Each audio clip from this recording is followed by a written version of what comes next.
أعوذ بالله من الشيطان الرجيم. بسم الله الرحمن الرحيم. قال الملأ الذين استكبروا من قومه لنخرجنك يا شعيب والذين آمنوا معك من قريتنا أو لتعودن في ملتنا. قال أولو كنا كارهين. وہ سردار جو غرور و تکبر کیا کرتے تھے کہنے لگے، اے شعیب، ہم تجھے اور ان لوگوں کو جو تجھ پر ایمان لائے ہیں اپنے شہر سے ضرور نکال دیں گے، یا یہ کہ تم ہمارے دین میں واپس آ جاؤ۔ فرمایا، اگرچہ ہم اس دین کو ناپسند کرنے والے ہیں۔ صدق اللہ العظیم و صدق رسولہ النبی الکریم۔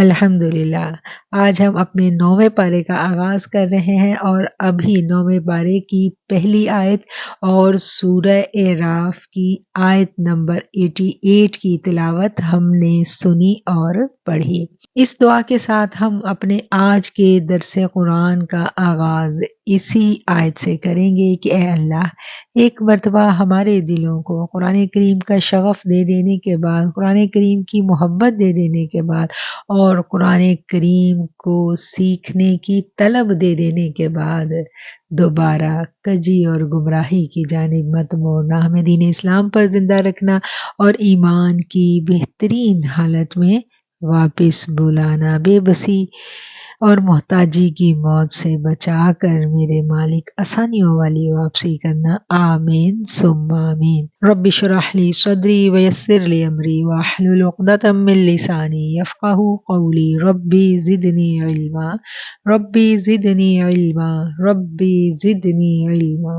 ہم پچھلی آیات میں سابقہ نبیوں کے قصے پڑھتے آ رہے ہیں۔ سب سے پہلے ہم نے حضرت نوح علیہ السلام کا قصہ پڑھا اور اس کے بعد پھر عاد اور سمود کی قوم کے قصے ہم نے پڑھے، اور اب ہم پڑھ رہے ہیں حضرت شعیب علیہ السلام کی قوم کی کہانی کہ انہوں نے بھی جب اپنی قوم کو اسلام کی دعوت دی اور کچھ لوگوں نے ان کی دعوت کو قبول کر لیا، جس پر ان کی قوم کے جو سردار تھے وہ برہم ہو گئے، کیونکہ حضرت شعیب علیہ السلام پر ایمان لانے والے لوگ غریب لوگ تھے اور ان کی قوم کے جو سردار تھے وہ بڑے متکبر لوگ تھے۔ انہوں نے جب دیکھا کہ حضرت شعیب علیہ السلام کی دعوت پر کچھ نہ کچھ لوگ تو ان کی دعوت کو قبول کر رہے ہیں تو وہ برہم ہو گئے، اور غصے میں انہوں نے کہا کہ اگر تم لوگ ہمارے دین کی طرف واپس نہیں پلٹو گے تو پھر ہم تمہیں اپنی بستی سے نکال باہر کریں گے، تمہیں بھی اور تمہارے جو پیروکار ہیں ہم ان کو بھی اس بستی سے نکال کر دم لیں گے۔ اگر تمہیں اس بستی میں رہنا ہے تو اپنے دین کو چھوڑ کر واپس ہمارے دین کی جانب لوٹ آؤ۔ تو ایسے میں حضرت شعیب علیہ السلام ان کو جواب دیتے ہیں کہ ہم ایسا کرنا پسند نہیں کرتے۔ قد افترینا علی اللہ کذبا ان عدنا فی ملتکم بعد اذ نجانا اللہ منہا وما یکون لنا ان نعود فیہا الا ان یشاء اللہ ربنا وسع ربنا کل شیء علما علی اللہ توکلنا ربنا افتح بیننا وبین قومنا بالحق وانت خیر الفاتحین۔ ہم تو اللہ پر بہتان باندھنے والے ہو جائیں اگر تمہارے مذہب میں واپس آ جائیں، پس اس کے کہ اللہ نے ہمیں اس سے نجات دی ہے اور ہمیں یہ حق نہیں ہے کہ تمہارے دین میں لوٹ کر آئیں، مگر یہ کہ اللہ چاہے۔ جو ہمارا رب ہے، ہمارے رب کا علم ہر چیز پر احاطہ کیے ہوئے ہے، ہم اللہ پر بھروسہ کرتے ہیں۔ اے رب ہمارے اور ہماری قوم کے درمیان حق کے موافق فیصلہ فرما دے، اور تو بہتر فیصلہ کرنے والا ہے۔ وَأَنْتَ خَيْرُ الْفَاتِحِينَ۔ الفاتحین، اور تو ہی بہتر ہے فیصلہ کرنے والوں میں۔ آپ نے فرمایا کہ اے میری قوم، اگر ہم خوشی سے ان فکری اور علمی پستیوں میں جہاں تم نے اپنے آپ کو پھینک دیا ہے گرنے پر آمادہ نہ ہوں گے تو کیا تم ہمیں پھر بھی مجبور کرو گے کہ ہم اپنے آپ کو ہدایت کے بلند مقام سے ضلالت کے گڑھے میں ڈال دیں؟ ہمیں اتنا بے وقوف مت سمجھو کہ توحید کی شراب طہور پی لینے کے بعد ہم پھر کفر و شرک کے گندے اور غلیظ جوہر کی جانب لوٹ کر آئیں گے، اور انسانی شرف و فضیلت کی قدروں پر ایمان لانے کے بعد پھر کسی لالچ میں آ کر ان سے روگردانی اختیار کریں گے۔ ہم پر تو اللہ کا یہ خاص احسان ہے اور ہماری رسائی اسلام کے چشمہ صافی تک ہو گئی ہے، اور اسی رب پر ہمارا بھروسہ ہے۔ ہم بھروسہ کرتے ہیں اللہ پر، اللہ توکلنا، ہم بھروسہ کرتے ہیں اللہ پر۔ یعنی آپ نے پہلے اپنا پختہ ارادہ اور عزم ان کو بتا دیا، اور پھر یہ بھی بتا دیا کہ ہم کسی قیمت پر بھی راہ حق کو چھوڑنے پر تیار نہیں ہیں، اور ہمارا بھروسہ ہمارے رب پر ہی ہے۔ ربنا افتح بیننا، اے ہمارے رب ہمارے درمیان فیصلہ فرما دیجئے۔ یہاں لفظ آیا افتح، افتح کا ایک مطلب تو ہوتا ہے کھولنا، اور افتح کا جو ایک معنی یہاں پر استعمال ہوا ہے وہ حکم کے معنی میں استعمال ہوا ہے، جس کا مطلب ہے کہ ہماری اور ہماری قوم کے درمیان اللہ فیصلہ فرما دے کہ کون سچا ہے اور کون جھوٹا ہے۔ ربنا افتح بیننا و بین قومنا، اے رب ہمارے تو فیصلہ فرما دے ہمارے اور ہماری قوم کے مابین کہ ہم میں سے سچا اور جھوٹا کون ہے، اور بہتر فیصلہ فرمانے والا اللہ ہی ہے۔ اللہ تو ہی بہتر فیصلہ فرمانے والا ہے، تو ہی بہتر فیصلہ فرما دے۔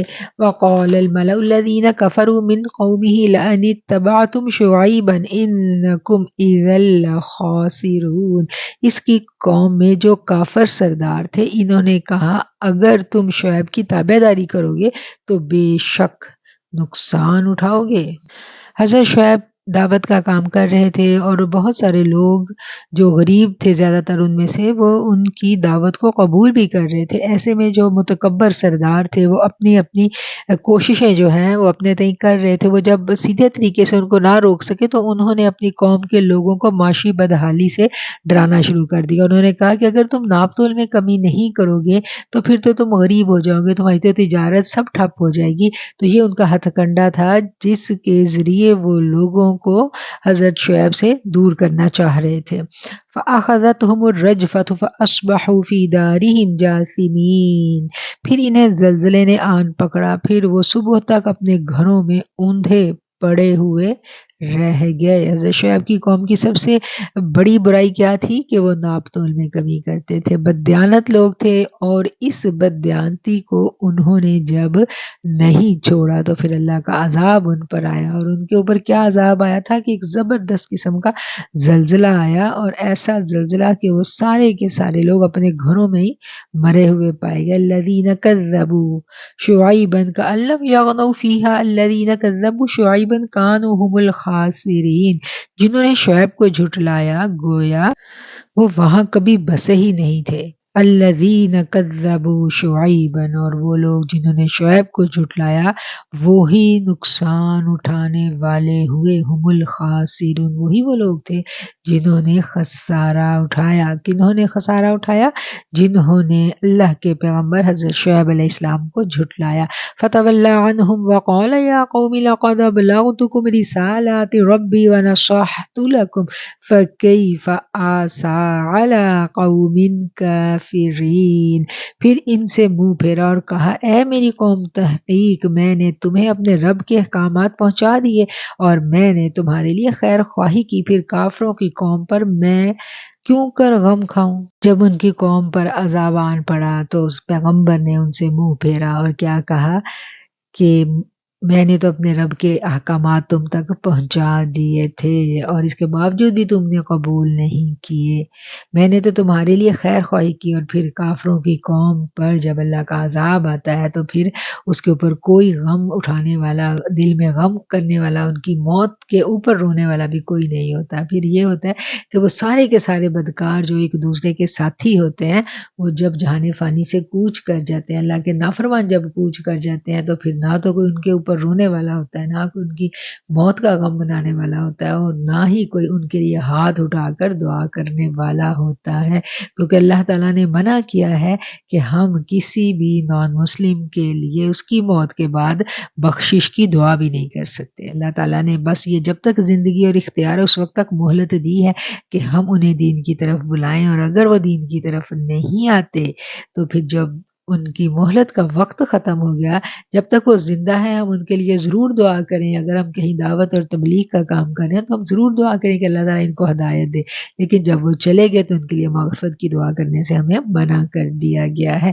وَمَا أَرْسَلْنَا فِي قَرْيَةٍ مِّن نَّبِيٍّ إِلَّا أَخَذْنَا أَهْلَهَا بِالْبَأْسَاءِ وَالضَّرَّاءِ لَعَلَّهُمْ يَضَّرَّعُونَ، اور ہم نے کسی بستی میں کوئی پیغمبر نہیں بھیجا مگر وہاں کے لوگوں کو سختی اور تکلیف میں پکڑا تاکہ وہ عاجزی کریں۔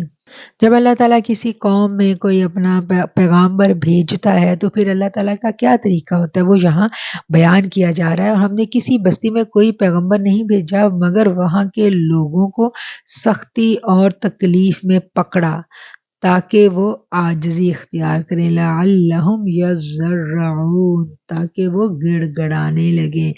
یہاں ایک کلیہ بتا دیا گیا، وہ کلیہ کیا ہے کہ جب اللہ تعالیٰ کسی بستی میں اپنا کوئی پیغمبر بھیجتا ہے اور وہ جو قوم ہے وہ اس کی فرما برداری نہیں کرتی، اس کی دعوت کو نہیں سنتی، تو پھر اللہ تعالیٰ پہلے کیا کرتے ہیں کہ ان کو سختی اور تکلیف میں مبتلا کرتے ہیں تاکہ وہ عاجزی اختیار کریں۔ اس آیت سے ہمیں کیا سمجھ آ رہی ہے کہ جو عاجزی ہے، جو اللہ کے آگے گڑ گڑانا ہے، فیت انسان میں کب پیدا ہوتی ہے؟ جب وہ کسی مشکل اور تکلیف میں پڑتا ہے۔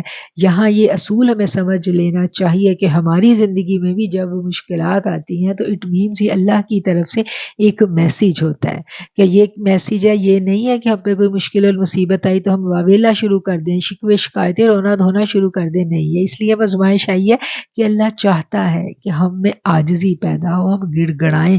ہم دیکھتے ہیں نا کہ جب ہم پر کوئی بیماری آتی ہے، کوئی مصیبت آتی ہے، اور خاص طور پر یہ جو بیماری ہے انسان میں، یہ بڑی عاجزی پیدا کر دیتی ہے۔ بے بسی میں جب انسان رہتا ہے تو اس کا سارے کا سارا غرور اور تکبر جو ہے نا وہ کہیں گم ہو جاتا ہے، پھر انسان ایک دم محسوس کرتا ہے کہ میری تو کچھ حقیقت نہیں ہے، اگر یہ میری باڈی جس کے اوپر میں اتنا سینہ پھلا کر اکڑ کر جو ہے وہ اس زمین پر میں چلتی تھی تو آج میرے میں تو ہمت ہی نہیں ہے، میں تو بالکل محتاج ہو کے رہ گئی ہوں۔ تو جب یہ کیفیت آتی ہے تو پھر اپنی سمجھ آتی ہے کہ کوئی ایسی چیز نہیں ہے ہمارے اندر جس کے اوپر ہم غرور و تکبر کر سکیں، اور پھر آٹومیٹکلی جو تکبر ہے وہ نکل جاتا ہے اور انسان میں عاجزی پیدا ہو جاتی ہے، اور جب عاجزی پیدا ہوتی ہے تو پھر انسان اس عاجزی کی حالت میں گڑ گڑا کر اپنے رب کو پکارتا ہے، اور گڑ گڑا کر جب اپنے رب کو پکارتا ہے تو وہی لمحے ہوتے ہیں جب وہ رب کا قرب پاتا ہے۔ گڑ گڑائے بغیر، عاجزی اختیار کیے بغیر رب تک نہیں رسائی ممکن۔ رب تک پہنچنے کے لیے ہمیں کیا کرنا پڑتا ہے؟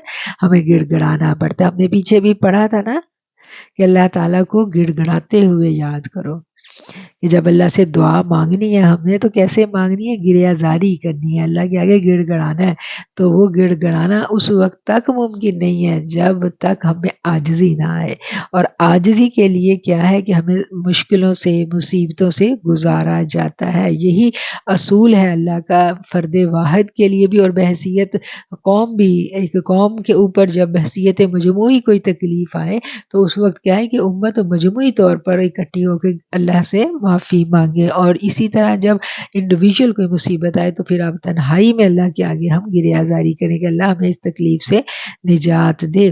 ثم بدلنا مکان السیئۃ الحسنۃ حتی عفوا وقالوا قد مس آباءنا الضراء والسراء فأخذناهم بغتة وهم لا يشعرون۔ پھر ہم نے برائی کی جگہ بھلائی بدل دی یہاں تک کہ وہ زیادہ ہو گئے اور کہنے لگے ہمارے باپ داداؤں کو بھی تکلیف اور خوشی کا وقت آیا تھا، پھر ہم نے انہیں اچانک پکڑا اور ان کو خبر نہ ہوئی۔ پچھلی آیت سے ہمیں یہ پتہ چلا کہ جب انسان پر مصیبت اور تکلیف آتی ہے تو انسان کو اپنی حیثیت کا پتہ چل جاتا ہے، کمزوریاں انسان پر عیاں ہو جاتی ہیں، یعنی انسان پر اس کی جو ذات ہے، اس کا جو نفس ہے، اس کی حقیقت کھل کر سامنے آ جاتی ہے۔ یہ حقیقت کب کھولی جاتی ہے؟ جب انسان تکلیفوں سے اور آزمائشوں سے گزارا جاتا ہے۔ اور ثم بدلنا مکان السیئۃ، پھر ہم نے بدل دی تکلیف کی جگہ راحت، یعنی اگر یہ طریقہ بھی مؤثر ثابت نہ ہو، یعنی تکلیف آنے کے بعد ان میں عاجزی پیدا نہ ہو، تو پھر ہم ان پر انعام و اکرام کے دروازے کھول دیتے ہیں۔ اولاد، مال، اسباب، عزت، وقار، ہر طرح کی آسائشیں انہیں مہیا کر دی جاتی ہیں تاکہ وہ اپنے محسن حقیقی کو پہچان کر اس کی نافرمانی سے باز آ جائیں۔ لیکن اگر وہ مصائب و آلام کے پہاڑ ٹوٹنے کے بعد بھی بیدار نہ ہوئے اور نعمت و احسان کی فراوانی کے باوجود بھی ان کے دلوں میں اپنے مہربان اور کریم پروردگار کے لیے شکر گزاری کا جذبہ پیدا نہیں ہوا، تو پھر ان کی اصلاح کی کوئی امید باقی نہیں رہی۔ وہ جسم ایسے کرم خوردہ عضو کی طرح ہے جن کا کاٹ دینا باقی جسم کی عافیت کے لیے بے حد ضروری ہے۔ قد مس آباءنا الضراء والسراء، بے شک یوں ہی پہنچا کرتی تھی ہمارے باپ دادا کو بھی تکلیف، بجائے اس کے کہ وہ ان مصائب اور تکالیف سے عبرت حاصل کریں اور اپنی اصلاح کی طرف توجہ دیں، وہ یہ کہہ کر اپنے دلوں کو تسلی دے لیتے تھے کہ ایسی تکلیفیں تو ہمارے باپ داداؤں پر بھی آیا کرتی تھی۔ یہ آج بھی ایسے ہوتا ہے نا کہ جب کوئی مصیبت آتی ہے، کسی خاندان پر کوئی مصیبت آئے تو خاندان کا اگر کوئی بزرگ جو ہے وہ یہ سمجھانے کی کوشش کرے کہ دیکھو بچوں تم لوگ یہ غلطی کر رہے ہو جس کی وجہ سے ہم پر یہ مصیبت آن رہی ہے، تو وہ اگر بچوں پہ شر اور نفس غالب ہوگا تو وہ بچے آگے سے ہمیں کیا کہتے سنائی دیتے ہیں۔ ایسے نوجوان آگے سے آرگو کرتے ہیں اپنے بزرگوں کے ساتھ اور کہتے ہیں ایسا تو زمانے میں ہوتا ہے، اپس اینڈ ڈاؤن تو آتے رہتے ہیں، اب یہ تو نہیں ہے کہ اگر ایک اچھا وقت آیا اور برا وقت آ گیا تو یہ کوئی ہماری کسی خطا کی وجہ سے آیا ہے۔ وہ اور مزید سرکش ہو جاتے ہیں، وہ کہتے ہیں ایسے پہلے بھی ہوتا رہا ہے، ہر زمانے میں یہ سب کچھ ہوتا رہا ہے، اور پھر یہ تھوڑی سی ہم ہمت کوشش کریں گے، وقت لگے گا تو ہم ان حالات سے نکل جائیں گے۔ اللہ کی طرف رجوع نہیں کرنا بلکہ کیا کرنا ہے؟ اپنی تعویلیں پیش کرنی ہے، اپنی دلیلیں دینی ہے، اور ایسا کرنے سے وہ کسی کا نقصان نہیں کرتے، وہ اپنا ہی نقصان کرتے ہیں۔ وہ جو ایک اللہ تعالیٰ نے ایک دستک دی تھی، ایک ان کے ڈور پر نوک ہوا تھا ہدایت کے لیے، اللہ نے اپنے قرب کے لیے ان کو اس مرحلے سے گزار کر اپنے اور مزید قریب کرنا چاہا تھا، تو وہ اس موقع کو گنوا دیتے ہیں، اور ایسے میں پھر کیا ہوتا ہے کہ انسان اپنا ہی نقصان کر بیٹھتا ہے۔ یہ اگر ہم بحثیت قوم اپنے ملک کی طرف دیکھیں، پاکستان کو بنے ہوئے آج کتنے برس ہو گئے ہیں، اور ہر کچھ عرصے کے بعد کوئی نہ کوئی آفت آتی ہے، کوئی نہ کوئی مصیبت آتی ہے، اللہ تعالیٰ ہمیں جھنجھوڑتا ہے، اور بجائے اس کے کہ ہم اس پر گریہ زاری کریں، کچھ لوگ کرتے بھی ہیں گریہ زاری، اس کے کچھ لوگوں کے دل نرم پڑتے ہیں تو بس استغفار بھی لوگ کرتے ہیں، لیکن پھر کیا، پھر بھول جاتے ہیں۔ جب خوشحالی کا وقت انسان پر آتا ہے تو انسان بھول جاتا ہے، حالانکہ جب خوشحالی آئے تو اور زیادہ شکر ادا کرنا چاہیے کہ الحمدللہ اللہ نے کرم کر دیا، لیکن کیا ہے کہ جب ہم اللہ کو ہی اپنی زندگیوں سے اپنے خیالوں سے نکال دیں تو پھر عقل کو اپنا مرشد مان لیں تو پھر انسان ایسے ہی بھٹکتا رہتا ہے۔ اور آیت کے آخر میں اللہ تعالیٰ فرما رہے ہیں فَأَخَذْنَاهُمْ بَغْتَةً وَهُمْ لَا يَشْعُرُونَ، تو ہم نے پکڑ لیا انہیں اچانک اور اس کا انہیں شعور ہی نہیں تھا، انہیں خواب و خیال میں بھی نہ تھا کہ ہم ان کو یوں اچانک پکڑ لیں گے۔ وَلَوْ أَنَّ أَهْلَ الْقُرَىٰ آمَنُوا وَاتَّقَوْا لَفَتَحْنَا عَلَيْهِم بَرَكَاتٍ مِّنَ السَّمَاءِ وَالْأَرْضِ وَلَٰكِن كَذَّبُوا فَأَخَذْنَاهُم بِمَا كَانُوا يَكْسِبُونَ۔ اور اگر بستیوں والے ایمان لے آتے اور ڈرتے تو ہم ان پر آسمان اور زمین سے نعمتوں کے دروازے کھول دیتے، لیکن انہوں نے جھٹلایا، پھر ہم نے ان کے اعمال کے سبب سے ان کی گرفت کی۔ ہم نے ان کو پکڑ لیا ان اعمال کے سبب جو وہ کیا کرتے تھے۔ یعنی ایمان اور تقوی کسی قوم کی ترقی کی راہ میں حائل نہیں، جیسے عام طور پر یہ سمجھا جاتا ہے، بلکہ اس کے باعث تو رحمت الہی کا دریا جوش میں آ جاتا ہے اور ہر جانب سے خیر و برکت کی فراوانی ہو جاتی ہے۔ زمین اپنے شکم سے پوشیدہ خزانوں کو اس کے قدموں میں ڈھیر کر دیتی ہے اور آسمان اپنی نعمتوں اور برکتوں کو بے دریغ نچھاور کر دیتا ہے۔ زمین کی برکات سے مراد کیا ہے اور آسمان کی برکات سے کیا مراد ہے؟ زمین کی برکات سے مراد ہے زراعت اور نباتات، اور آسمان کی برکات سے مراد ہے بارش۔ اور اگر بستیوں والے ایمان لے آتے اور ڈرتے تو ہم ان پر آسمان اور زمین سے نعمتوں کے دروازے کھول دیتے۔ کہتے ہیں نا کہ اللہ کی ناراضگیوں کو اگر ہم نے سمجھنا ہو تو اس کے مختلف سائنز ہیں، تو اس کا ایک سائن یہ ہے کہ وقت پر بارش نہیں ہوتی، بے وقت بارش ہوتی ہے۔ جب وقت پر بارش ہوتی ہے تو کیا ہے؟ وہ اللہ کی نعمت ہوتی ہے۔ اور جب زمین کھیتیاں اگاتی ہے، مزے مزے کے پھل جو ہیں وہ زمین سے نکلتے ہیں، زرخیز زمین جو ہے یہ اللہ کی نعمت ہے، یہ اللہ کے انعامات ہیں، اور اللہ تعالیٰ اپنے انعامات اپنے فرما برداروں کے لیے اور زیادہ برکت اور فراخی کے ساتھ ان کو عطا کرتا ہے۔ اور اگر جو نافرمانی کا رستہ اختیار کر رہے ہیں تو پھر اللہ کیا کہتا ہے؟ ہم ان کے اعمال کے سبب ہم ان کی گرفت کرتے ہیں، وہ پکڑ میں آ جاتے ہیں۔ افامن اہل القریٰ ان یاتیہم باسنا بیاتا وہم نائمون، کیا بستی والے نہ ڈر ہو چکے ہیں کہ ہماری طرف سے ان پر رات کو عذاب آئے جب وہ سو رہے ہوں۔ اوامن اہل القریٰ ان یاتیہم باسنا ضحی وہم یلعبون، یا بستیوں والے اس بات سے نہ ڈر ہو چکے ہیں کہ ہمارا عذاب دن چڑھے آئے اور وہ کھیل تماشے میں پڑے ہوں۔ افامنوا مکر اللہ فلا یأمن مکر اللہ الا القوم الخاسرون، کیا وہ اللہ کی اچانک پکڑ سے بے فکر ہو گئے ہیں؟ پس اللہ کی اچانک پکڑ سے بے فکر ہو گئے ہیں۔ افامنوا مکر اللہ فلا یأمن مکر اللہ الا القوم الخاسرون، تو کیا یہ بے خوف ہو گئے ہیں اللہ کی خفیہ تدبیر سے؟ پس نہیں بے خوف ہوتے اللہ کی خفیہ تدبیر سے سوائے اس قوم کے جو نقصان اٹھانے والی ہوتی ہے۔ کون بے خوف ہوتا ہے؟ وہ بے خوف ہوتا ہے اللہ کے عذاب سے جس کو نقصان پہنچنا ہوتا ہے، جس نے برباد ہونا، وہی بے خوف ہے۔ جو خوف والا ہوتا ہے اس پر تو اللہ عذاب نہیں بھیجتا۔ وَأَمَّا مَنْ خَافَ مَقَامَ رَبِّهِ وَنَهَى النَّفْسَ عَنِ الْهَوَىٰ فَإِنَّ الْجَنَّةَ هِيَ الْمَأْوَىٰ، اور جو کوئی اپنے رب کے آگے کھڑا ہونے سے ڈرا اور اس نے اپنے نفس کو خواہشات سے روک لیا تو اس کے لیے کیا ہے؟ اس کے لیے پھر جنتوں کی بشارت دی گئی ہے کہ اس کا ٹھکانہ جنت ہوگی۔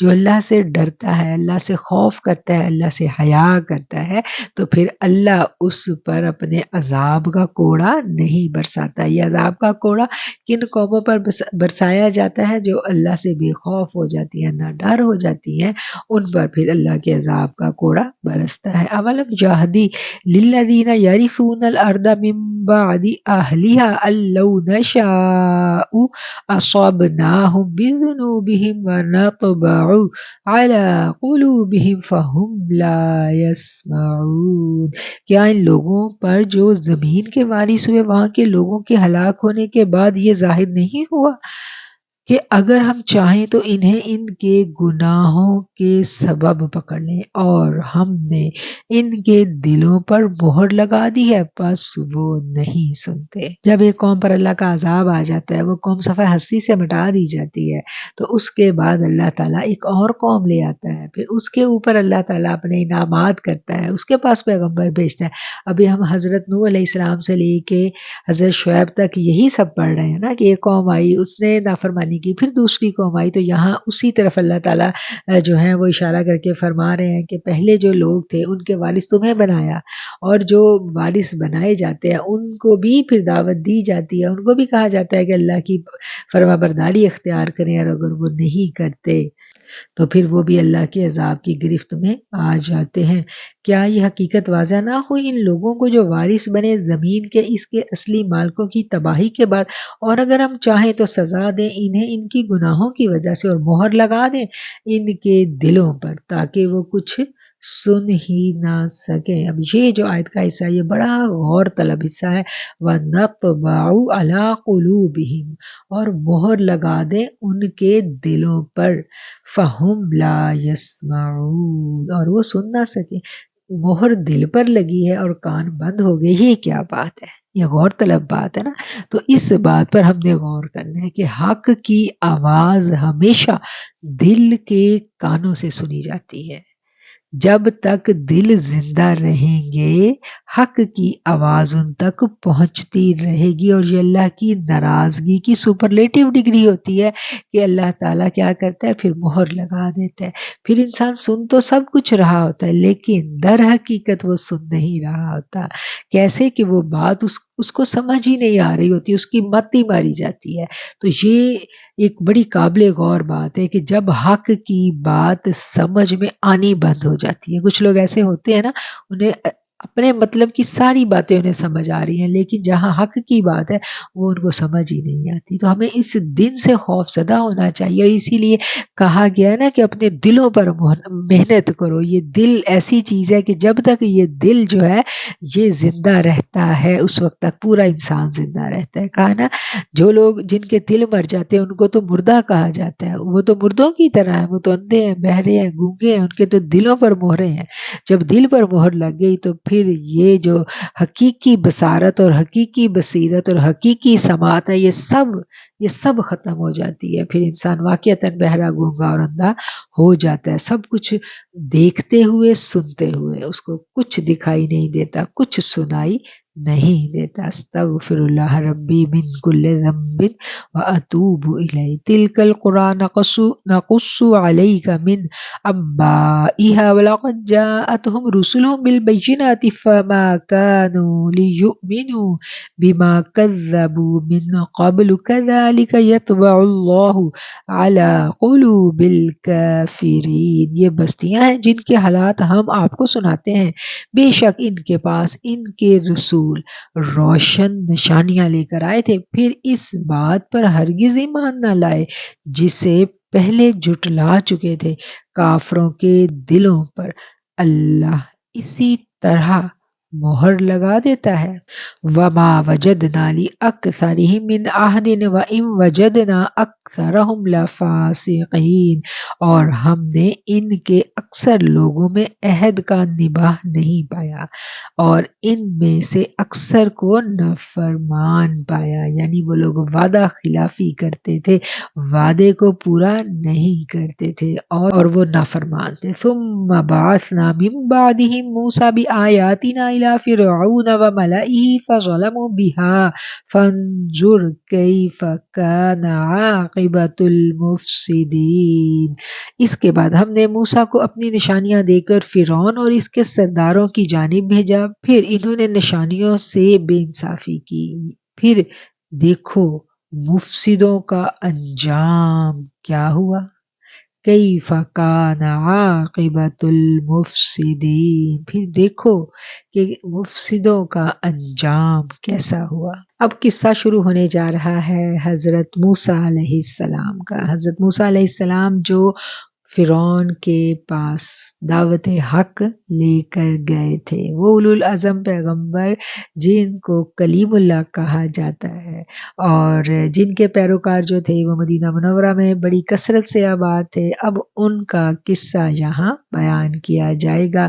اور حضرت موسیٰ علیہ السلام کی قوم وہ قوم تھی جن پر اللہ نے جب کرم کیا تو بہت کرم کیا، جب نوازا انہیں تو بہت نوازا، جب ان پر سختی اور مشکل کا وقت تھا تو وہ فرعون کی ظلم و ستم میں تھے، اور جب ان کو اللہ تعالیٰ نے نجات دی اور جب ان پر کرم کیا تو اتنا کرم کیا، اتنا کرم کیا کہ آسمانوں سے ان کے لیے خوان اتارے۔ اور یہاں حضرت موسیٰ علیہ السلام کا قصہ شروع ہوتا ہے۔ حضرت موسیٰ علیہ السلام کا قصہ جو ہے قرآن میں گاہے بگاہے اللہ تعالیٰ نے بیان کیا ہے، مختلف جگہوں پر۔ سورہ قصص میں بھی ہم حضرت موسیٰ علیہ السلام کے بارے میں پڑھیں گے اور یہاں پر بھی ہم موسیٰ علیہ السلام کا قصہ جو ہے نا وہ پڑھیں گے۔ اس آیت کو سمجھنے سے پہلے ہم تھوڑا سا اس ماحول میں چلتے ہیں جس ماحول میں حضرت موسیٰ کو فرعون کی جانب بھیجا گیا۔ ایران کے بادشاہوں کو کسریٰ اور روم کے بادشاہوں کو قیصر کہا جاتا تھا۔ اسی طرح مصر کے بادشاہوں کا لقب فرعون تھا۔ اس زمانے میں مصر کے لوگ سورج کو اپنا دیوتا سمجھتے تھے، اور جب تک کوئی بادشاہ اپنی مصری رعایا کے دلوں میں یہ تاثر پیدا نہیں کر دیتا تھا کہ وہ سورج کا اوتار ہے، اس کی حکومت کو استحکام نصیب نہیں ہوتا تھا۔ اس لیے انہوں نے اپنے لیے فرعون کا لقب تجویز کیا تھا جو رے اور عین سے ماخوذ تھا، اور سورج کو مصری زبان میں رے عین کہتے ہیں۔ حضرت موسیٰ علیہ السلام کو جس فرعون سے واسطہ پڑا تھا وہ اس خاندان کا ایک ہی بادشاہ تھا یا دو بادشاہ تھے۔ بعض کا یہ خیال ہے کہ وہ دو فرعون تھے۔ جس فرعون کے عہد میں آپ کی ولادت ہوئی تھی اور جس کے محل میں آپ نے پرورش پائی تھی، اس کا نام رامسیس تھا۔ اس وقت وہ بے اولاد تھا، اور کہا جاتا ہے کہ حضرت موسیٰ علیہ السلام کو جب اس نے پالا تو اس کے بعد اللہ تعالیٰ نے اس کو ایک بیٹا عطا کیا تھا، اور جب موسیٰ علیہ السلام پیغمبری کی دعوت لے کر فرعون کے دربار میں گئے تھے تو اس وقت وہی بیٹا فرعون تھا، یعنی وہ اس فرعون کا بیٹا تھا جس کے گھر میں آپ پلے تھے اور جس کی بیوی آسیہ تھی، اور یہ وہ بیٹا تھا کہ جو حضرت موسیٰ کے ساتھ پلا بڑھا تھا۔ حضرت موسیٰ کا بھی بچپن تو محل میں گزرا تھا نا، شاہی ناز و نام میں آپ پلے تھے اور ملکہ کی اور بادشاہ کی گود میں آپ پلے تھے۔ آپ کے لیے وہ محل کا ماحول جو تھا وہ کوئی نیا ماحول نہیں تھا، اور آپ کے سامنے جو فرعون بادشاہ کی مسند پر جلوہ افروز تھا اس وقت وہ وہی تھا جس کے ساتھ بچپن میں آپ کھیلے تھے۔ اور یوں حضرت موسیٰ علیہ السلام جب وہاں اس دربار میں جاتے ہیں تو وہاں پر جو جو واقعات پیش آتے ہیں وہ یہاں ان آیات میں آج ہم انشاءاللہ سے پڑھیں گے۔ ثم بعثنا من بعدهم موسیٰ بآیاتنا الی فرعون وملئہ فظلموا بها۔ اس کے بعد ہم نے موسیٰ کو اپنی نشانیاں دے کر فرعون اور اس کے سرداروں کی طرف بھیجا، پھر انہوں نے نشانیوں سے بے انصافی کی۔ فظلموا کا انکار کر دیا۔ کس کا انکار کر دیا؟ جو اللہ تعالیٰ نے نشانیاں دے کر بھیجی تھیں۔ وہ کون کون سی نشانیاں دے کر بھیجی تھیں؟ ایک ان کے پاس عصا تھی اور ایک عصا تھی اور ایک ید بیضا تھا، اور یہاں اسی قصے کو ہم آج انشاءاللہ سے پڑھیں گے۔ انہوں نے وہ نشانیاں اس دربار میں پیش کی اور پھر کس طرح انہوں نے ان کے سرداروں نے اس کو جھٹلایا تھا۔ وقال موسیٰ یا فرعون انی رسول من رب العالمین، اور موسیٰ نے کہا اے فرعون بے شک میں رب العالمین کی طرف سے رسول ہو کر آیا ہوں۔ حقیق علی الا اقول علی اللہ الا الحق قد جئتکم ببینۃ من ربکم فارسل معی بنی اسرائیل۔ میرے لیے یہی مناسب ہے کہ سوائے سچ کے کوئی بات خدا کی طرف منسوب نہ کروں۔ میں تمہارے رب کی طرف سے تمہارے پاس ایک بڑی دلیل لایا ہوں، پس بنی اسرائیل کو میرے ساتھ بھیج دیجئے۔ قال ان کنت جئت بآیۃ فأت بها ان کنت من الصادقین۔ کہا اگر تم کوئی نشانی لے کر آئے ہو تو لاؤ اگر تم سچے ہو۔ فألقى عصاه فإذا هي ثعبان مبین۔ پھر انہوں نے اپنا عصا ڈال دیا، وہ اس وقت صریح اژدہا ہو گیا۔ وَنَزَعَ يَدَهُ فَإِذَا هِيَ بَيْضَاءُ لِلنَّاظِرِينَ، اور اپنا ہاتھ نکالا تو اسی وقت دیکھنے والوں کے لیے سفید نظر آنے لگا۔ قَالَ الْمَلَأُ مِنْ قَوْمِ فِرْعَوْنَ إِنَّ هَذَا لَسَاحِرٌ عَلِيمٌ، فرعون کی قوم کے سرداروں نے کہا بے شک یہ بڑا ماہر جادوگر ہے۔ یرید ان یخرجکم من ارضکم فماذا تأمرون، تمہیں تمہارے ملک سے نکالنا چاہتا ہے، بس تم کیا مشورہ دیتے ہو؟ قالوا ارجہ واخاہ وارسل فی المدائن حاشرین، انہوں نے کہا کہ اسے اور اس کے بھائی کو مہلت دیجیے اور شہروں میں جمع کرنے والے بھیج دیجیے۔ یاتوک بکل ساحر علیم، تاکہ وہ تمہارے پاس ماہر جادوگروں کو لے کر آئیں۔ وجاء السحرة فرعون قالوا ان لنا لاجرا ان كنا نحن الغالبین، اور جادوگر فرعون کے پاس آئے، کہا اگر ہم غالب آئے تو ہمیں کچھ صلہ ملے گا۔ قال نعم وانکم لمن المقربین، کہا ہاں اور بے شک تم مقرب ہو جاؤ گے۔ قالوا یا موسیٰ اما ان تلقی واما ان نکون نحن الملقین، کہا اے موسیٰ یا تو آپ ڈالیے یا ہم ڈالتے ہیں۔ قال القوا فلما القوا سحروا اعین الناس واسترہبوہم وجاءوا بسحر عظیم، کہا تم ڈالو، پس جب انہوں نے ڈالا تو لوگوں کی نظر بندی کر دی اور انہیں ڈرایا اور ایک طرح کا بڑا جادو دکھلایا۔ وَأَوْحَيْنَا إِلَى مُوسَىٰ أَنْ أَلْقِ عَصَاكَ فَإِذَا هِيَ تَلْقَفُ مَا يَأْفِكُونَ، اور ہم نے موسیٰ کو وحی کے ذریعے سے حکم دیا اپنا عصا ڈال دیجئے، سو وہ اسی وقت ان کو نگلنے لگا جو کھیل انہوں نے بنا رکھے تھے۔ فَوَقَعَ الْحَقُّ وَبَطَلَ مَا كَانُوا يَعْمَلُونَ، پھر حق ظاہر ہو گیا اور جو انہوں نے بنایا تھا وہ غلط ہو گیا۔ فَغُلِبُوا هُنَالِكَ وَانقَلَبُوا صَاغِرِينَ، پھر اس جگہ ہار گئے اور ذلیل ہو کر لوٹے۔ وَأُلْقِيَ السَّحَرَةُ سَاجِدِينَ، اور وہ جادوگر سجدے میں گر پڑے۔ قَالُوا آمَنَّا بِرَبِّ الْعَالَمِينَ، کہا ہم رب العالمین پر ایمان لائے۔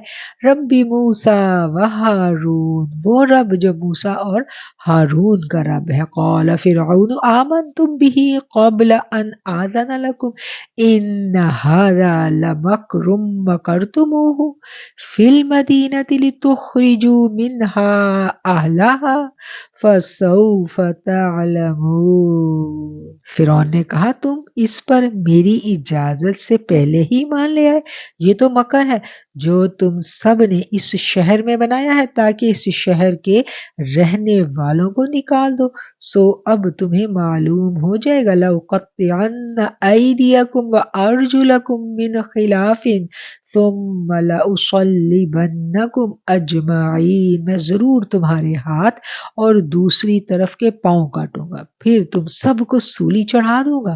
قَالُوا إِنَّا إِلَىٰ رَبِّنَا مُنْقَلِبُونَ، انہوں نے کہا ہمیں تو اپنے رب کی طرف لوٹ کر جانا ہے۔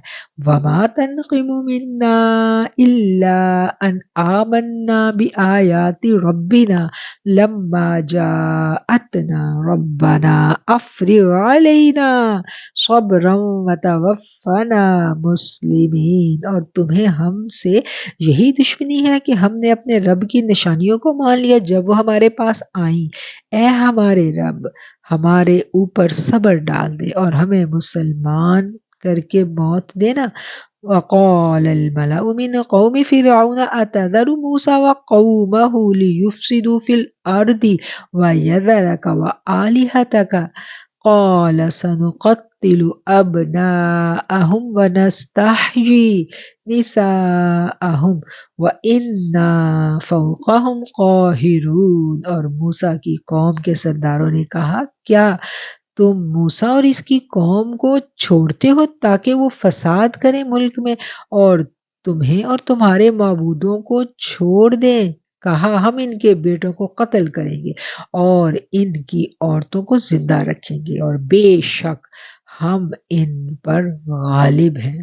قال موسیٰ لقومہ استعینوا باللہ واصبروا ان الارض للہ یورثها من یشاء من عبادہ والعاقبۃ للمتقین۔ موسیٰ نے اپنی قوم سے کہا اللہ سے مدد مانگو اور صبر کرو، بے شک اللہ کی زمین ہے اور اپنے بندوں میں سے جسے چاہے اس کا وارث بنا دے اور انجام بخیر پرہیزگاروں کا ہی ہوتا ہے۔ قالوا اوذینا من قبل ان تأتینا ومن بعد ما جئتنا قال عسى ربكم ان يهلك عدوكم ويستخلفكم في الارض فينظر كيف تعملون۔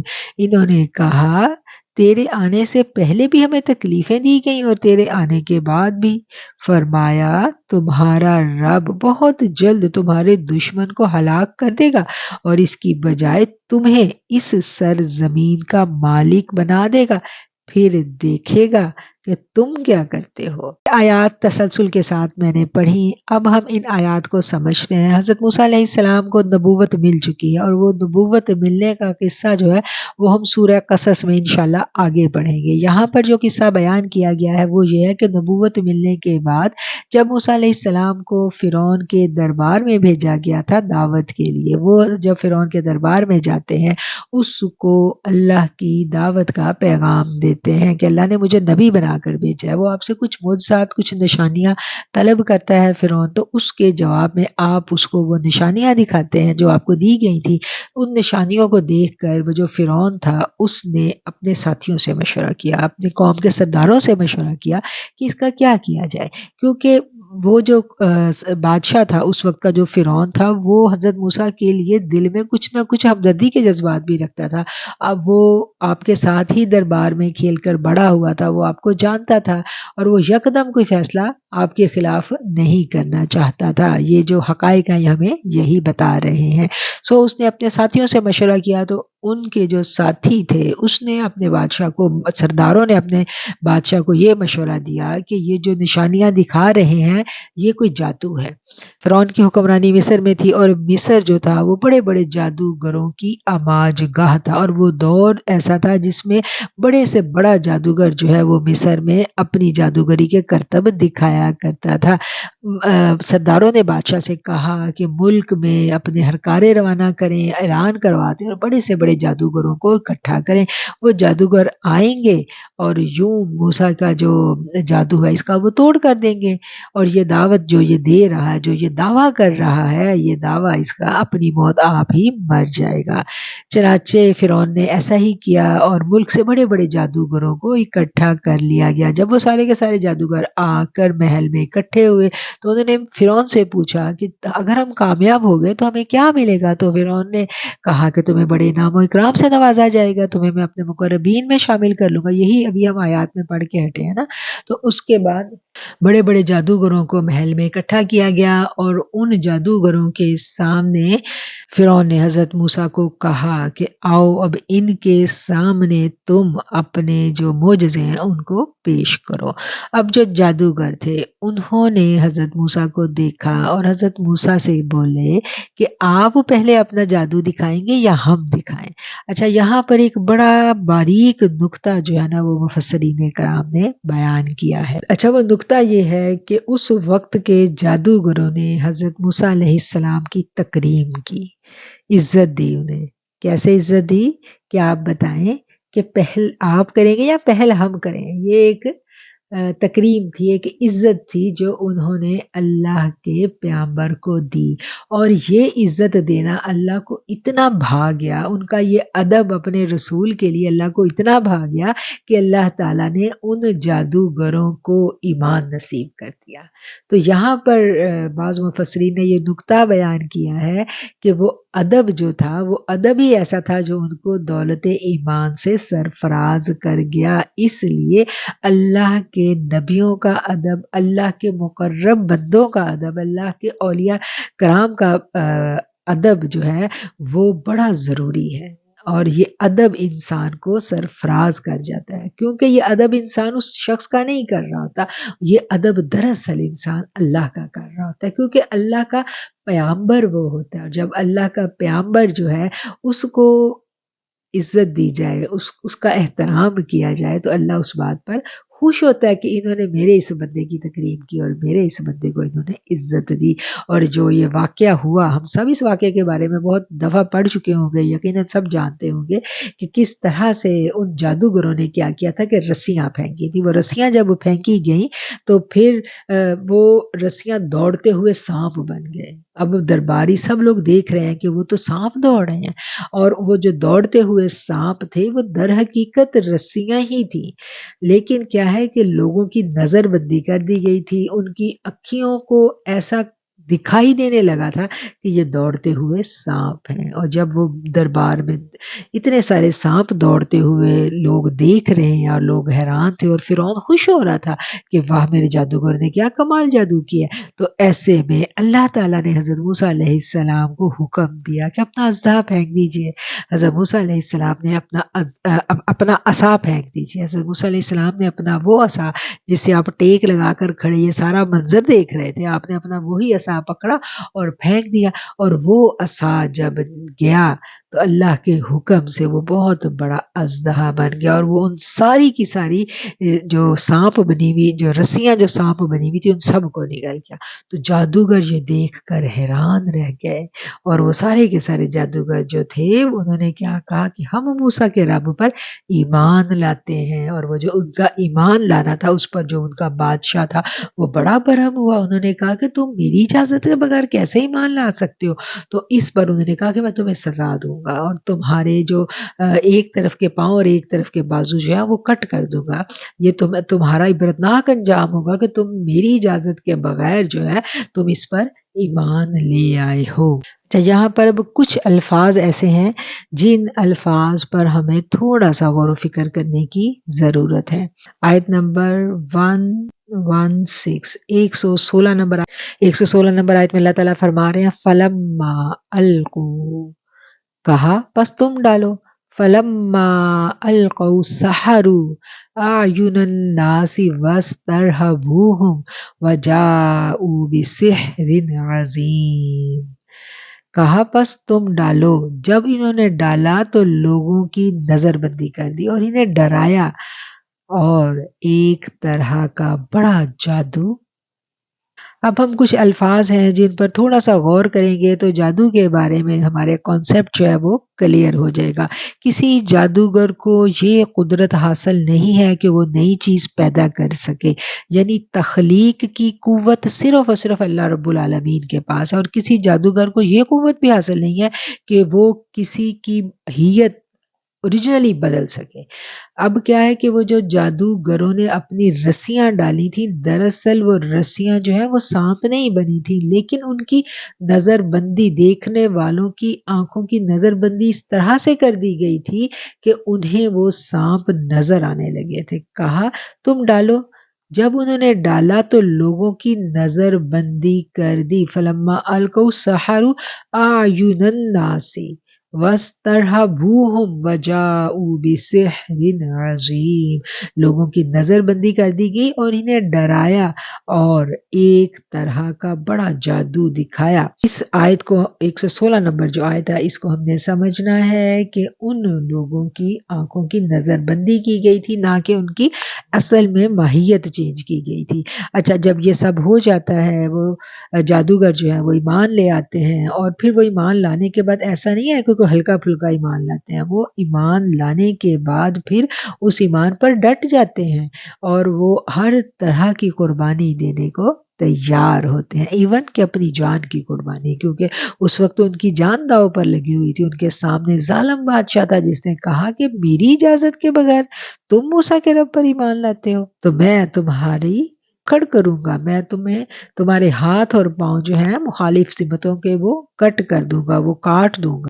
فرعون اور اس کی قوم نے جب یہ منظر دیکھا تو ان کو اپنی شکست اتنی رسوا کن لگی، اب انہیں اس بات میں کوئی شبہ نہیں رہ گیا تھا کہ موسیٰ علیہ السلام ہی اللہ کے سچے نبی ہیں، لیکن اپنی سیاسی اغراض اور مالی مصلحتوں کے پیش نظر وہ ایمان لانے کو تیار نہیں تھے۔ وہ جان گئے، وہ سمجھ گئے کہ یہ سچا نبی ہے، لیکن کیا تھا کہ ان کی اپنی خواہشات تھی جس کی بنا پر وہ ایمان نہیں لانا چاہتے تھے۔ کیا خواہش تھی؟ یہی نا کہ وہ بادشاہ ہیں، ان کی بدماشیاں ہیں، وہ ساری کی ساری ان کو چھوڑنی پڑیں گی اور انہیں فرما برداری اختیار کرنی پڑے گی۔ مقابلہ میں جب انہوں نے اپنے جادو کی ناکامی اور اعجاز موسوی کی کامیابی دیکھی تو وہ مجبور ہو کر سجدے میں گر پڑے۔ کون مجبور ہو کر گر پڑے تھے سجدے میں؟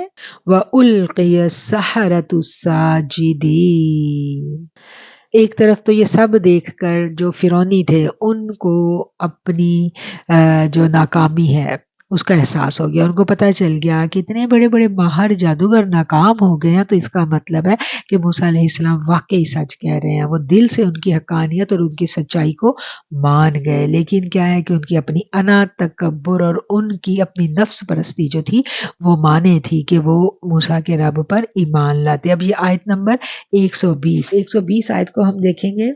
وَأُلْقِيَ السَّحَرَةُ سَاجِدِينَ، اور وہ جادوگر سجدے میں گر پڑے اور کہا قَالُوا آمَنَّا بِرَبِّ الْعَالَمِينَ، ہم ایمان لے آئے رب العالمین پر۔ جادوگروں کو اللہ تعالیٰ نے ایمان نصیب کر دیا اور وہ سجدے میں گر پڑے، رب العالمین پر ایمان لائے، اور انہوں نے کیا کہا کہ ربی موسیٰ و ہارون، وہ رب جو موسیٰ اور ہارون کا رب ہے۔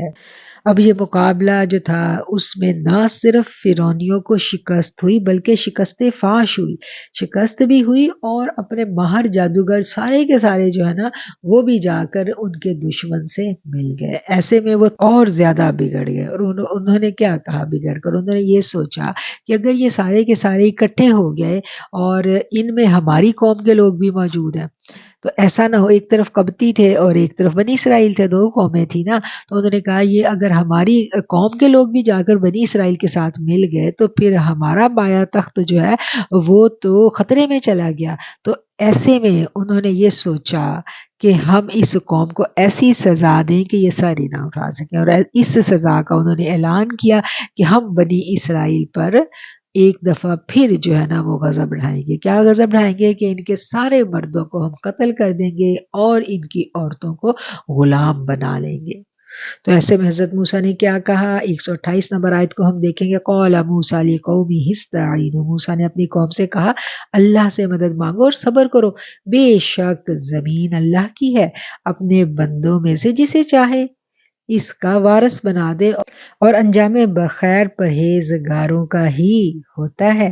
اب موسیٰ جو ہے وہ اپنی قوم کو تسلی دے رہے ہیں۔ قَالُوا أُوذِينَا مِن قَبْلِ أَن تَأْتِيَنَا وَمِن بَعْدِ مَا جِئْتَنَا قَالَ عَسَىٰ رَبُّكُمْ أَن يُهْلِكَ عَدُوَّكُمْ وَيَسْتَخْلِفَكُمْ فِي الْأَرْضِ فَيَنظُرَ كَيْفَ تعملون، انہوں نے کہا تیرے آنے سے پہلے بھی ہمیں تکلیفیں دی گئی تھی اور تیرے آنے کے بعد بھی، فرمایا تمہارا رب بہت جلد دشمن کو ہلاک کر دے گا اور اس کی بجائے تمہیں اس زمین کا مالک بنا دے گا، پھر دیکھے گا کہ تم کیا کرتے ہو۔ اب یہاں اس آیت میں بھی ایک بڑا اہم نکتہ ہے، یہاں وہ وقت ہے کہ جب بنی اسرائیل جو ہے وہ مغلوب تھے۔ اب یہاں موسیٰ جو وقت کا پیغمبر ہے وہ انہیں خوشخبری سنا رہا ہے کہ ایک وقت آئے گا تمہیں ان سے نجات مل جائے گی۔ آج جیسا اختیار اور حکمرانی ان لوگوں کو دی گئی ہے، ایک وقت آئے گا کہ وہی حکمرانی اللہ تمہیں بھی دے گا، اور پھر وہ دیکھے گا کہ تم کیا کرتے ہو۔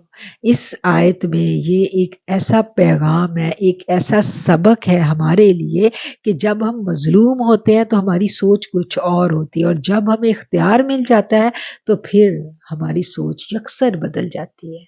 یعنی آپ دیکھیں کہ قوموں کے حالات میں بھی ایسا ہی ہوتا ہے اور ایک فرد کی اپنی ذاتی زندگی میں بھی بالکل ایسا ہی ہوتا ہے۔ اللہ تعالیٰ ہر فرد کو موقع دیتا ہے زندگی میں، ہر فرد کو موقع ملتا ہے۔ کچھ لوگ ہوتے ہیں جو بہت ابتدا میں مظلومیت کی زندگی گزار رہے ہوتے ہیں، مشکلوں میں ہوتے ہیں، اور وہ سوچتے ہیں کہ جب ہمارے پاس بہت سارا پیسہ آ جائے گا، ہماری غربت ختم ہو جائے گی، ہم با اختیار ہو جائیں گے، تو آج جو لوگ ہمیں تنگ کر رہے ہیں ہم ان کی طرح نہیں ہوں گے، ہم تو بڑے ہی اچھے ہوں گے، ہم تو دریا دل ہوں گے، ہم تو غریبوں پر پیسہ خرچ کریں گے اور ہم لوگوں کے ساتھ بہت بھلائی کا سلوک کریں گے۔ آج جو یہ لوگ ہمیں ایٹیٹیوڈ دکھا رہے ہیں، بڑے متکبر نظر آ رہے ہیں، جب ہمیں اختیار ملے گا تو ہم تکبر نہیں کریں گے، لیکن پھر ایک وقت آتا ہے اللہ تعالیٰ انہیں بھی اختیار دیتا ہے، اب ان کی کورٹ میں بال ہوتی ہے، اب انہوں نے کھیلنا ہوتا ہے، تو اس دور میں پھر اصل امتحان وہ ہوتا ہے، اختیار دے کر ہی اللہ تعالیٰ آزماتا ہے، اور ایسا ہی اختیار پھر ایک دن اللہ تعالیٰ نے بنی اسرائیل کو دیا اختیار، اور اس اختیار ملنے کے بعد بنی اسرائیل نے جو کچھ کیا وہ بھی ہم قرآن میں پڑھتے ہیں، اور نہ صرف پڑھتے ہیں بلکہ آج تک ہم دیکھ بھی رہے ہیں۔ وَلَقَدْ أَخَذْنَا آلَ فِرْعَوْنَ بِالسِّنِينَ وَنَقْصٍ مِّنَ الثَّمَرَاتِ لَعَلَّهُمْ يَذَّكَّرُونَ، اور ہم نے فرعونیوں کو قحط سالی اور پھلوں کی پیداوار میں کمی سے پکڑ لیا تاکہ وہ نصیحت کو قبول کریں۔ فَإِذَا جَاءَتْهُمُ الْحَسَنَةُ قَالُوا لَنَا هَٰذِهِ وَإِن تُصِبْهُمْ سَيِّئَةٌ يَطَّيَّرُوا بِمُوسَىٰ وَمَن مَّعَهُ أَلَا إِنَّمَا طَائِرُهُمْ عِندَ اللَّهِ وَلَٰكِنَّ أَكْثَرَهُمْ لَا يَعْلَمُونَ، جب ان پر خوشحالی آتی تو کہتے کہ یہ تو ہمارے لیے ہونا ہی چاہیے، اور اگر انہیں کوئی بدحالی پیش آتی تو موسیٰ اور اس کے ساتھیوں کی نحوست بتلاتے۔ یاد رکھو ان کی نحوست اللہ کے علم میں ہے، لیکن اکثر لوگ نہیں جانتے۔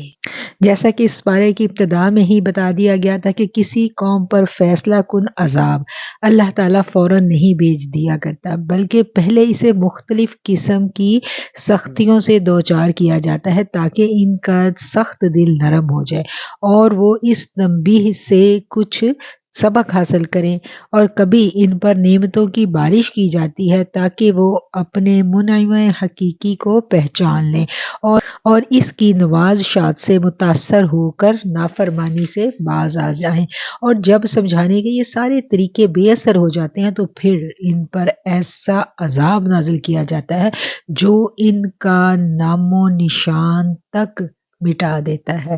اب فرعونیوں کے ساتھ بھی اللہ تعالیٰ وہی کر رہے ہیں، اللہ کہہ رہے ہیں کہ پہلے ان پر چھوٹے عذاب بھیجے گئے۔ چھوٹے عذاب کون سے ہیں؟ کہ وہ بڑی خوشحال قوم تھی، بڑے بڑے پھلوں کے باغات تھے ان کے ہاں۔ سب سے پہلے تو ان کے ساتھ کیا ہوا کہ قحط سالی آئی اور پھلوں کی پیداوار میں ان کے کمی آ گئی۔ یہ اللہ تعالیٰ ان کو انڈیکیٹ کر رہا ہے کہ سمجھ جاؤ۔ پھر اس کے اوپر وہ نہیں سمجھے، پھر اللہ نے ان کے لیے خوشحالی کا دور جو ہے وہ بھیجا، تو تب وہ کیا کہنے لگے، اس سے وہ عبرت حاصل کرتے بجائے انہوں نے کیا کیا کہ الٹا موسیٰ علیہ السلام کو ہی ستانے کا ایک اور بہانہ ان کے ہاتھ آ گیا، اور کہنے لگے اگر انہیں راحت و آرام ہوتا تو کہتے یہ اس بات کی دلیل ہے کہ ہم راہ راست پر ہیں، اور اگر تکلیف کا سامنا ہوتا تو کہتے یہ موسیٰ اور اس کے ساتھیوں کی شامت اعمال ہے، اور یہ انہی لوگوں کی نحوست ہے جس کی وجہ سے ہم اس مصیبت میں گرفتار ہوئے ہیں۔ فَإِذَا جَاءَتْهُمُ الْحَسَنَةُ، جب ان کو کوئی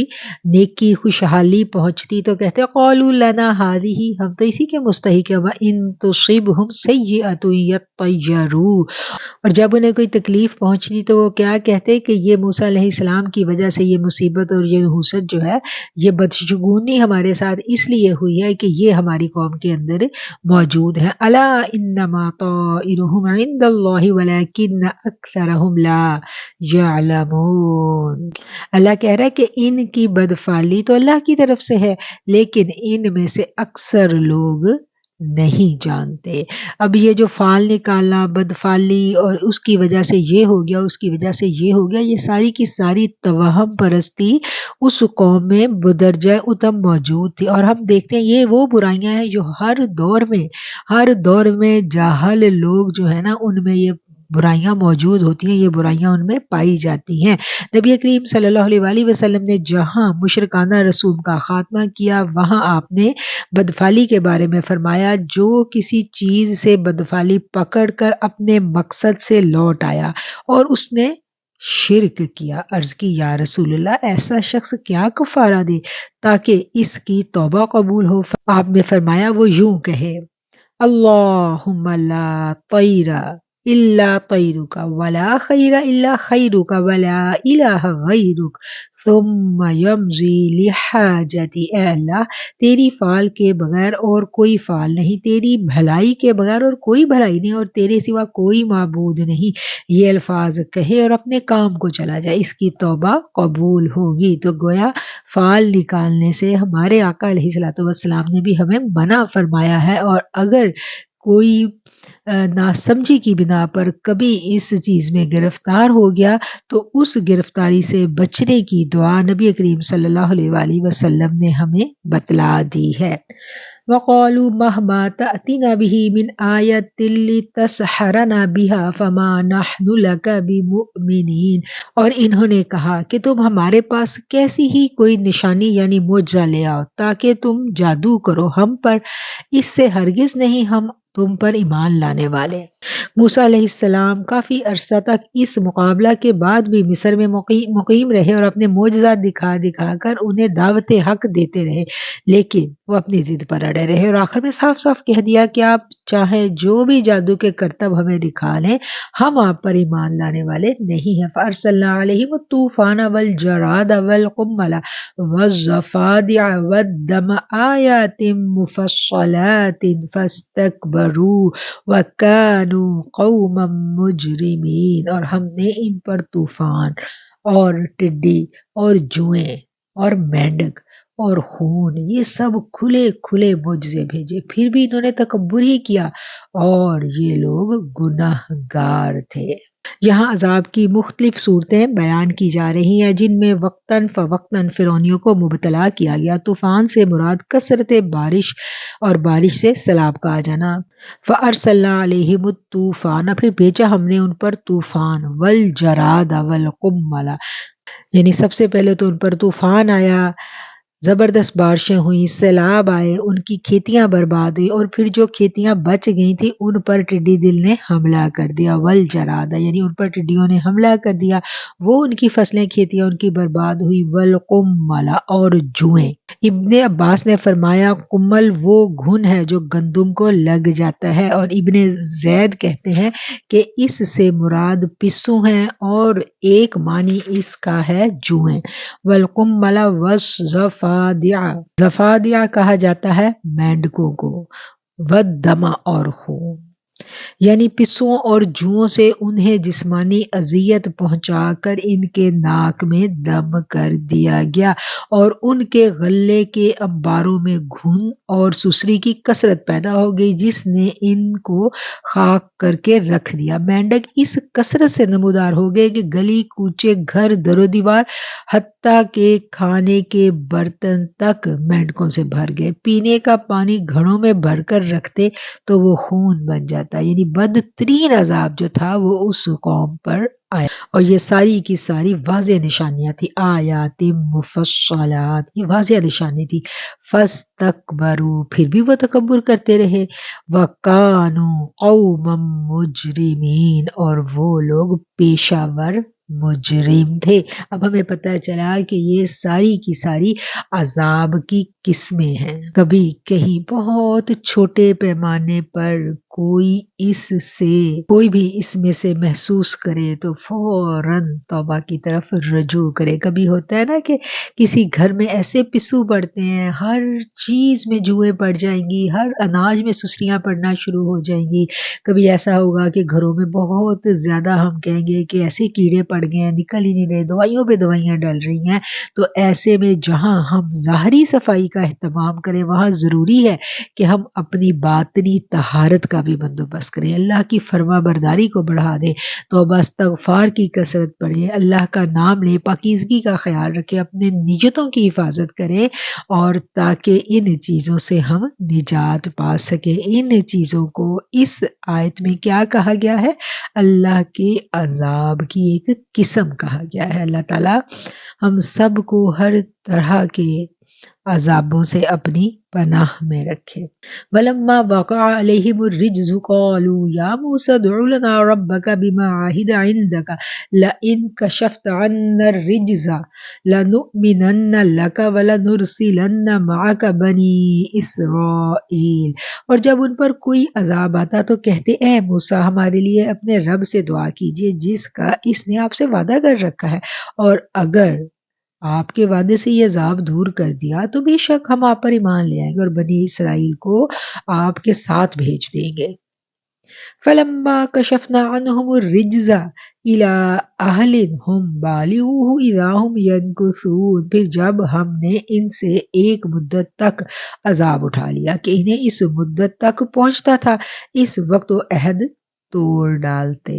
یعنی پہلے جب وہ مصیبت میں گرفتار ہوتے تو موسیٰ علیہ السلام کے پاس آ کے کیا کرتے؟ منت سماجت کرنے لگ جاتے، اور جب اللہ تعالیٰ حضرت موسیٰ علیہ السلام کی دعا سے ایک عذاب کو اٹھاتا تو وہ دوبارہ سرکشی کی طرف لوٹ آتے، اور پھر اللہ کیا کرتا؟ پھر اللہ ان پہ دوسرا عذاب بھیجتا۔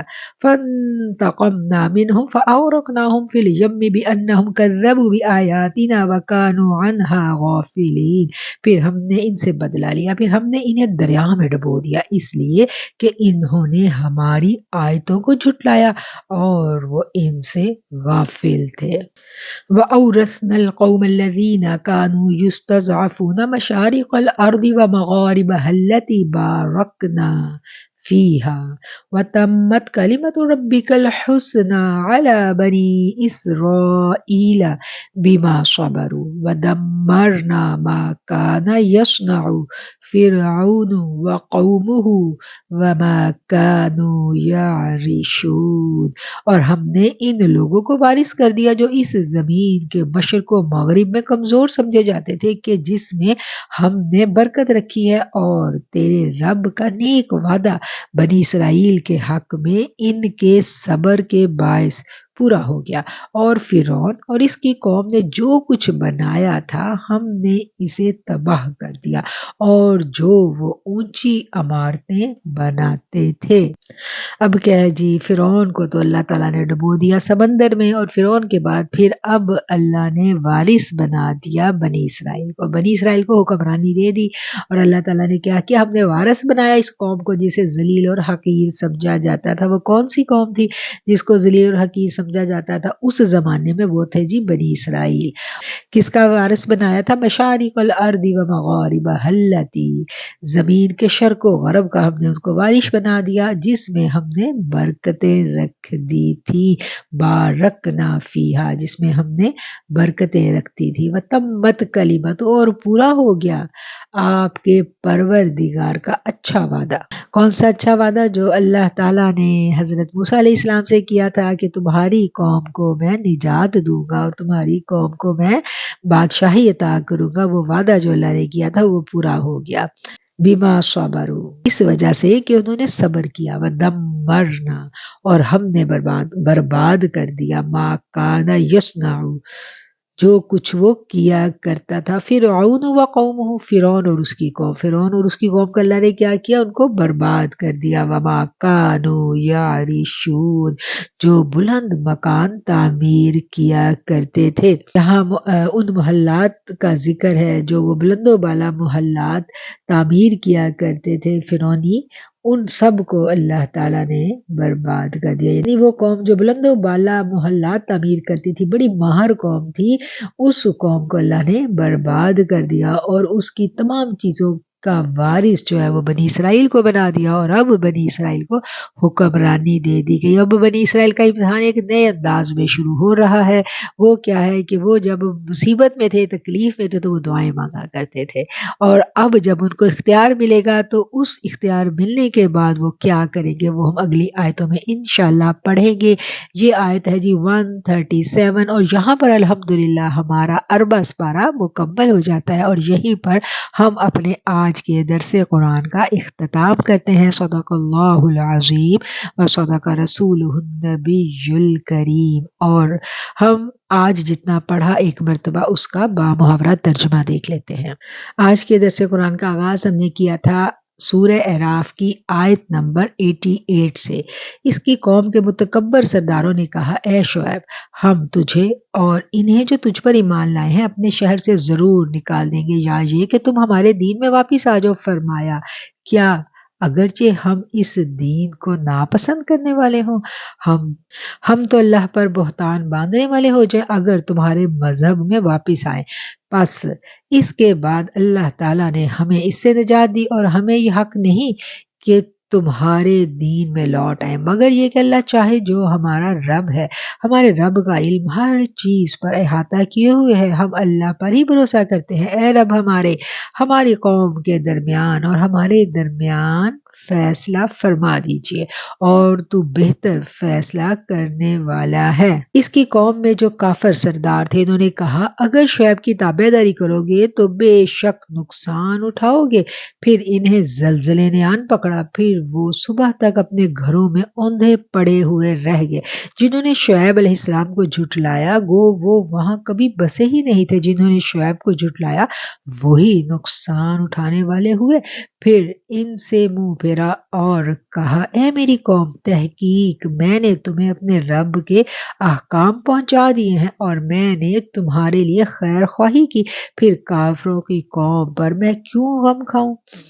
اور ہم نے کسی بستی میں کوئی پیغمبر نہیں بھیجا مگر وہاں کے لوگوں کو سختی اور تکلیف میں پکڑا تاکہ وہ عاجزی اختیار کریں۔ پھر ہم نے برائی کی جگہ بھلائی بدل دی، یہاں تک کہ وہ زیادہ ہو گئے اور کہنے لگے، ہمارے باپ داداؤں کو بھی تکلیف اور خوشی کا وقت آیا تھا، پھر ہم نے انہیں اچانک پکڑ لیا اور ان کو خبر تک نہ ہوئی۔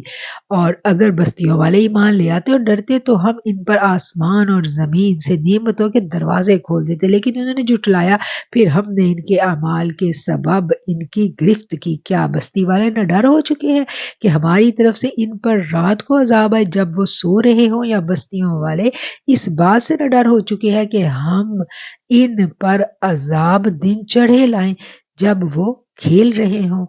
کیا وہ اللہ کی اچانک پکڑ سے بے فکر ہوئے ہیں؟ پس اللہ کی اچانک پکڑ سے بے فکر ہو گئے ہیں، پس اللہ کی اچانک پکڑ سے تو کیا یہ بے خوف ہو گئے ہیں اللہ کی خفیہ تدبیر سے؟ پس نہیں، بے خوف ہوتے اللہ کی خفیہ تدبیر سے سوائے اس قوم کے جو نقصان اٹھانے والی ہوتی ہے۔ کیا یہ ان لوگوں پر جو زمین کے وارث ہوئے ہیں، وہاں کے لوگوں کے ہلاک ہونے کے بعد یہ ظاہر نہیں ہوا کہ اگر ہم چاہیں تو انہیں ان کے گناہوں کے سبب پکڑ لیں، اور ہم نے ان کے دلوں پر مہر لگا دی ہے، پس وہ نہیں سنتے۔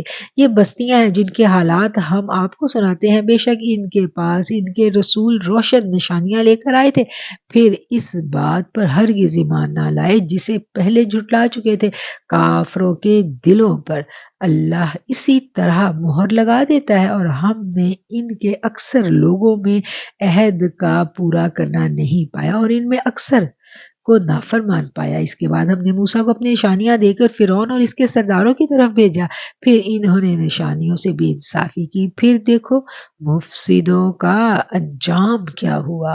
اور موسیٰ نے کہا، اے فرعون، بے شک میں رب العالمین کی طرف سے رسول بنا کر بھیجا گیا ہوں، میرے لیے یہی مناسب ہے کہ سوائے سچ کے کوئی بات خدا کی جانب منسوب نہ کروں۔ میں تمہارے رب کی طرف سے تمہارے پاس ایک بڑی دلیل لایا ہوں، بس بنی اسرائیل کو میرے ساتھ بھیج دو۔ کہا، اگر تم کوئی نشانی لے کر آئے ہو تو لاؤ، اگر تم سچے ہو۔ پھر انہوں نے اپنا عصا ڈال دیا، وہ اس وقت صریح اژدہا ہو گیا، اور اپنا ہاتھ نکالا تو اسی وقت دیکھنے والوں کے لیے سفید چمکدار نظر آنے لگا۔ فرعون کی قوم کے سرداروں نے کہا بے شک یہ بڑا ماہر جادوگر ہے، تمہیں تمہارے ملک سے نکالنا چاہتا ہے، بس تم کیا مشورہ دیتے ہو؟ انہوں نے کہا اسے اور اس کے بھائی کو مہلت دے دیجیے اور شہروں میں ہرکارے روانہ کر دے تاکہ وہ تمہارے پاس ماہر جادوگروں کو لے آئیں۔ اور جادوگر فرعون کے پاس آئے تو کہا اگر ہم غالب آئے تو ہمیں کچھ صلہ ملے گا؟ کہا ہاں بے شک تم مقرب ہو جاؤ گے۔ کہا اے موسیٰ آپ ڈالیں گے یا ہم ڈالیں؟ کہا تم ڈالو۔ بس جب انہوں نے ڈالا تو لوگوں کی نظر بندی کر دی اور انہیں ڈرایا اور اس طرح کہ بڑا جادو کر دکھایا۔ ہم نے موسیٰ کو وحی کے ذریعے حکم دیا کہ اپنا عصا ڈال دیجئے، سو انہوں نے وہ ڈالا، اسی وقت وہ ان کو نگلنے لگا۔ جو کھیل انہوں نے بنا رکھا تھا پھر حق ظاہر ہو گیا، اور جو انہوں نے بنایا وہ سب غلط ہو گیا۔ پھر اس جگہ ہار گئے اور ذلیل ہو کر لوٹے، اور جادوگر سجدے میں گر پڑے اور کہا ہم رب العالمین پر ایمان لائے، موسیٰ اور ہارون کے رب پر۔ فرعون نے کہا تم اس پر میری اجازت سے پہلے ہی مان لے آئے، یہ تو مکر ہے جو تم سب نے اس شہر میں بنا رکھا ہے تاکہ اس شہر کے رہنے والوں کو نکال دو۔ سو اب تمہیں معلوم ہو جائے گا میں ضرور تمہارے ہاتھ اور دوسری طرف کے پاؤں کاٹ ڈالوں گا، پھر تم سب کو سولی چڑھا دوں گا۔ انہوں نے کہا ہمیں تو اپنے رب کی طرف لوٹ کر جانا ہے اور تمہیں ہم سے یہی دشمنی ہے کہ ہم نے اپنے رب کی نشانیوں کو مان لیا جب وہ ہمارے پاس آئیں۔ اے ہمارے رب ہمارے اوپر صبر ڈال دے اور ہمیں مسلمان کر کے ہی موت دینا۔ اور فرعون کی قوم کے سرداروں نے کہا کیا تم موسیٰ اور اس کی قوم کو چھوڑتے ہو تاکہ وہ ملک میں فساد برپا کریں اور تمہیں اور تمہارے معبودوں کو چھوڑ دیں؟ کہا ہم ان کے بیٹوں کو قتل کریں گے اور ان کی عورتوں کو زندہ رکھیں گے، وہ بے شک ہم ان پر غالب ہیں۔ موسیٰ نے اپنی قوم سے کہا اللہ سے مدد مانگو اور صبر کرو، بے شک زمین اللہ کی ہے، اپنے بندوں میں سے جسے چاہے اس کا وارث بنا دے اور انجام بخیر پرہیزگاروں کا ہی ہوتا ہے۔ انہوں نے کہا تمہارے آنے سے پہلے بھی ہمیں تکلیفیں دی گئی تھی اور اب تمہارے آنے کے بعد بھی، فرمایا تمہارا رب بہت جلد تمہارے دشمن ہلاک کر دے گا اور اس کی بجائے تمہیں اس زمین کا مالک بنا دے گا، پھر دیکھے گا تم کیا کرتے ہو۔ اور ہم نے فرعون والوں کو قحط میں اور پھلوں کی کمی میں پکڑ لیا تاکہ وہ نصیحت مانے۔ جب ان پر خوشحالی آئی تو کہتے یہ تو ہمارے لیے ہونا ہی تھا، اور اگر انہیں کوئی بدحالی پیش آتی تو کہتے یہ موسیٰ اور اس کے ساتھیوں کی نحوست کی وجہ ہے۔ یاد رکھو ان کی نحوست اللہ کے علم میں ہے لیکن اکثر لوگ نہیں جانتے۔ اور کہا کوئی نشانی جو تم ہمارے پاس لاؤ گے ہم پر اس کے ذریعے سے جادو کرو گے، سو ہم تجھ پر ہرگز ایمان نہیں لائیں گے۔ پھر ہم نے ان پر طوفان اور ٹڈی اور جوئیں اور مینڈک اور خون سب کھلے کھلے معجزے بھیجے، پھر بھی انہوں نے تکبر کیا اور وہ لوگ گناہ گار تھے۔ اور جب ان پر کوئی عذاب آتا تو کہتے اے موسیٰ ہمارے لیے اپنے رب سے دعا کرو جس کا اس نے تم سے وعدہ کر رکھا ہے، اور اگر تم نے ہم سے یہ عذاب دور کر دیا تو بے شک ہم تجھ پر ایمان لے آئیں گے اور بنی اسرائیل کو تیرے ساتھ بھیج دیں گے۔ پھر ہم نے ان سے ایک مدت تک کے لیے عذاب اٹھا لیا کہ انہیں اس مدت تک پہنچنا تھا، اس وقت وہ عہد توڑ ڈالتے، پھر ہم نے ان سے بدلہ لیا، پھر ہم نے انہیں دریا میں ڈبو دیا اس لیے کہ انہوں نے ہماری آیتوں کو جھٹلایا اور وہ ان سے غافل تھے۔ اور ہم نے ان لوگوں کو وارث کر دیا جو اس سرزمین کے مشرق و مغرب میں کمزور سمجھے جاتے تھے، جس میں ہم نے برکت رکھی ہے۔ اور تیرے رب کا نیک وعدہ بنی اسرائیل کے حق میں ان کے صبر کے باعث پورا ہو گیا، اور فرعون اور اس کی قوم نے جو کچھ بنایا تھا ہم نے اسے تباہ کر دیا، اور جو وہ اونچی عمارتیں بنایا کرتے تھے۔ آیت نمبر 137۔ یہاں پر ہم اپنے آج کے درس قرآن کا اختتام کرتے ہیں۔ جتنا آج ہم نے پڑھا اللہ کریم اس کو قبول فرمائے، اور اس میں کوئی غلطی رہ گئی الفاظ کی ادائیگی میں، بیان کرنے میں، سمجھنے میں یا سمجھانے میں تو میرا مالک اپنی رحمتوں سے ہمیں درگزر فرما دے، آمین ثم آمین۔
أعوذ بالله السميع العليم من الشيطان الرجيم من همزه ونفخه ونفسه